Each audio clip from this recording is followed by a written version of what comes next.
Does pulling the handbrake without the button cause any harm?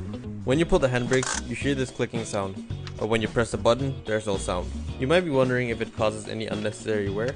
So how does it work? The clicking sound happens when the pin slides over the ridges to lock it to the braking position, and to release it, you just press the button to go back down. Normally friction causes wear and heat, which speeds up the wear.